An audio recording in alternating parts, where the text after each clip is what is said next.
जय श्री कृष्ण। जो भी व्यक्ति सत्य का पालन करते हैं और भगवान सत्यनारायण की भक्ति करते हैं, उन पर भगवान सत्यनारायण की कृपा होती है और वो अपने जीवन में सुख समृद्धि प्रदान करते हैं। सत्य और अहंकार से प्रेरित होकर अगर सत्यनारायण भगवान के प्रसाद का अपमान करें तो व्यक्ति को कष्ट और दुर्भाग्य का सामना करना पड़ता है। सत्यनारायण भगवान की कथा का पाठ करने से व्यक्ति को 1000 यज्ञ करने के बराबर पुण्य फल की प्राप्ति होती है। जो भी भक्त श्रद्धा और निष्ठा भाव के साथ यह कथा का पाठ करते हैं और सुनते हैं, उन्हें मनोवांछित फल की प्राप्ति मिलती है। और सत्यनारायण भगवान की कथा हमें यह भी सिखाती है कि संसार में एकमात्र श्री हरि नारायण ही सत्य हैं, बाकी सब माया है। तो दोस्तों, आप सभी को चलिए सुनाते हैं आज सत्यनारायण भगवान की कहानी। राधे राधे दोस्तों, कैसे हैं आप सभी? उम्मीद करते हैं आप सभी एकदम बढ़िया होंगे, खुश होंगे। भगवान विष्णु की कृपा आप सभी पर हमेशा बनी रहे दोस्तों। और पूर्णिमा की आप सभी को ढेर सारी शुभकामनाएं। पूर्णिमा के दिन सत्यनारायण भगवान की कथा सुनी जाती है, तो चलिए आप सभी सुनिए। एक समय की बात है, नैसीरियन तीर्थ में सौनिकादि 88,000 ऋषियों ने श्री सूत जी से पूछा, हे प्रभु, इस कलयुग में वेद विद्या रहित मनुष्यों को प्रभु भक्ति किस प्रकार से मिल सकती है तथा उनका उद्धार कैसे होगा? हे मुनिश्रेष्ठ, ऐसा कोई तप बताइए जिससे थोड़े समय में ही पुण्य मिले और मनोवांछित फल भी मिल जाए। इस प्रकार की कथा सुनने की हम इच्छा रखते हैं।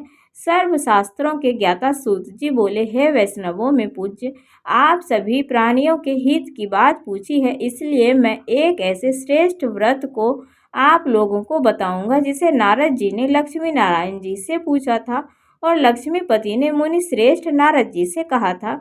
आप सभी इसे ध्यान से सुनिए।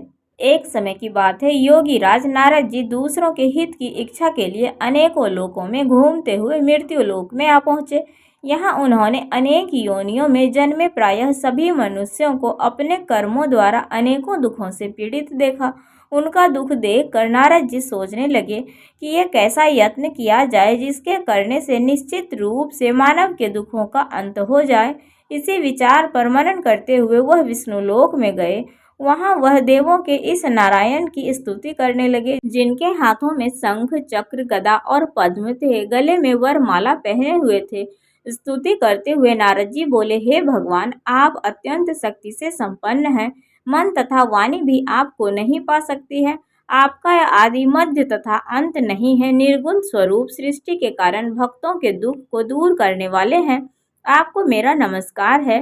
नारद जी की स्तुति सुन विष्णु भगवान जी बोले, हे मुनि श्रेष्ठ, आपके मन में क्या बात है? आप किस काम के लिए पधारे हैं, उसे निसंकोच कहो।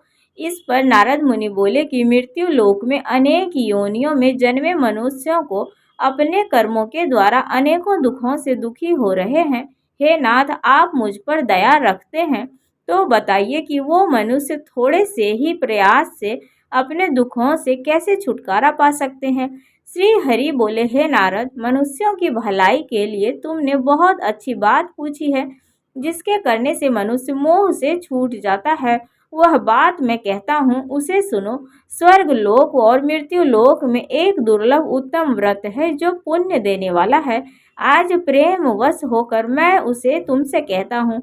श्री सत्यनारायण भगवान का यह व्रत अच्छी तरह विधि विधान पूर्वक से करके मनुष्य तुरंत ही यहाँ सुख भोग कर मरने पर मोक्ष पा सकता है। श्री हरि के वचन सुन नारद जी बोले, उस व्रत का फल क्या है और उसका विधान क्या है? यह व्रत किसने किया था? इस व्रत को किस दिन करना चाहिए? सब कुछ विस्तार से बताएं। नारद जी की बात सुनकर श्री हरि विष्णु जी बोले, दुख व शोक को दूर करने वाला यह सभी स्थानों पर विजयी दिलाने वाला है। मानव को भक्ति और श्रद्धा के साथ शाम को श्री सत्यनारायण की पूजा धर्म परायण होकर ब्राह्मणों व बंधुओं के साथ करनी चाहिए। भक्ति भाव से ही नैवेद्य, केले का फल, घी, दूध और गेहूं के आटे के प्रसाद बनाकर लें। अगर गेहूं के आटे ना हो तो उसके स्थान पर साठी का आटा लें। शक्कर तथा गुड़ मिलाकर प्रसाद बनाएं और पंचामृत बनाएं। इस प्रकार सभी भक्षण योग्य पदार्थों को मिलाकर भगवान को भोग लगाएं। ब्राह्मणों सहित बंधु बांधवों को भी भोजन कराएं। उसके बाद स्वयं भोजन ग्रहण करें। भजन कीर्तन के साथ भगवान की भक्ति में लीन हो जाएं। इस तरह से सत्यनारायण भगवान का यह व्रत करने पर मनुष्य की सारी इच्छाएं निश्चित रूप से पूरी होती है। इस कलिकाल अर्थात कलयुग में मृत्यु लोक में मोक्ष का यही एक सरल उपाय बताया गया है। सूत जी बोले, हे ऋषियों, जिसने पहले समय में इस व्रत को किया था उसका इतिहास कहता हूँ, सो ध्यान से सुनो। काशीपुरी नगरी में एक अत्यंत निर्धन ब्राह्मण रहता था। भूख प्यास से परेशान वह धरती पर घूमता रहता था। ब्राह्मणों से प्रेम करने वाले भगवान ने एक दिन ब्राह्मण का वेश धारण कर उसके पास जाकर पूछा, हे विप्र, नित्य दुखी होकर तुम पृथ्वी पर क्यों घूमते हो?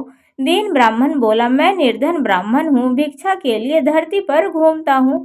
हे भगवान, यदि आप इसका कोई उपाय जानते हो तो बताइए।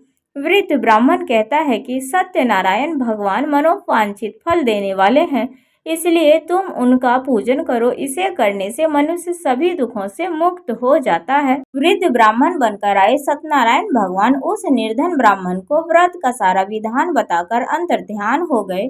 ब्राह्मण मन ही मन सोचने लगा कि जिस व्रत को वृद्ध ब्राह्मण करने को कह गया है, मैं उसे जरूर करूंगा। यह निश्चय करने के बाद उसे रात में नींद नहीं आई। वह सवेरे उठकर सत्यनारायण भगवान के व्रत का निश्चय कर भिक्षा मांगने के लिए चला गया। उस दिन निर्धन ब्राह्मण को भिक्षा में बहुत धन मिला, जिससे उसने बंधु बांधवों को बुलाकर श्री सत्यनारायण भगवान की कथा को सुनी, पूजा किया। भगवान सत्यनारायण का व्रत संपन्न करने के बाद वह निर्धन ब्राह्मण सभी दुखों से छूट गया और अनेक प्रकार की संपत्तियों से युक्त हो गया। उसी समय यह ब्राह्मण हर माह व्रत को करने लगा। इस तरह से सत्यनारायण भगवान के व्रत को जो मनुष्य करेगा वह सभी पापों से छूटकर मोक्ष को प्राप्त होगा। जो मनुष्य इस व्रत को करेगा वह सभी दुखों से मुक्त हो जाएगा। सूत जी बोले कि इस तरह से नारद जी ने नारायण जी को कहा हुआ था। श्री सत्यनारायण व्रत को मैंने तुमसे कहा, हे विप्रो, अब मैं और क्या कहूँ? ऋषि बोले, हे मुनिवर, संसार में उस विप्र से सुनकर और किस किसने इस व्रत को किया है, हम सब इस बात को सुनना चाहते हैं। इसके लिए हमारे मन में श्रद्धा का भाव है। सूत जी बोले, हे मुनि, जिसने इस व्रत को किया वो सब सुनो। एक समय वही विप्र धन व ऐश्वर्य के अनुसार अपने बंधु बांधवों के साथ इस व्रत को करने को तैयार हुआ। उसी समय एक लकड़ी बेचने वाला बूढ़ा आदमी आया और लकड़ियां बाहर रखकर अंदर ब्राह्मण के घर में गया।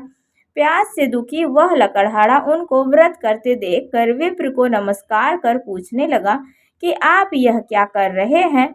तो उन्होंने बताया कि व्रत कर रहा हूँ तथा इसे करने से क्या फल मिलेगा, कृपया मुझे यह भी बताएं। ब्राह्मण ने कहा कि सब मनोकामनाओं को पूरा करने वाला यह सत्यनारायण भगवान का व्रत है। इनकी कृपा से ही मेरे घर में धन धान्य आदि की वृद्धि हुई है। वह वृद्ध सत्यनारायण व्रत के बारे में जानकर बहुत प्रसन्न हुआ। चरणामृत और प्रसाद खाने के बाद वह अपने घर को गया। लकड़हारे ने मन में संकल्प किया कि आज लकड़ी बेचकर उसे जो धन मिलेगा वह उसी से श्री सत्यनारायण भगवान का उत्तम व्रत करेगा। मन में इस विचार को लेकर बूढ़ा आदमी सिर पर लकड़ियां रखकर उस नगर में बेचने गया जहाँ ज्यादा धनी लोग रहते थे। उसे लकड़ियां बेचकर पहले से 4 गुना अधिक धन मिला। बूढ़ा आदमी प्रसन्नता के साथ दाम लेकर केले, शक्कर, घी आदि, गेहूं का आटा लेकर सत्यनारायण भगवान के व्रत की अन्य सामग्रियों को लेकर अपने घर को गया।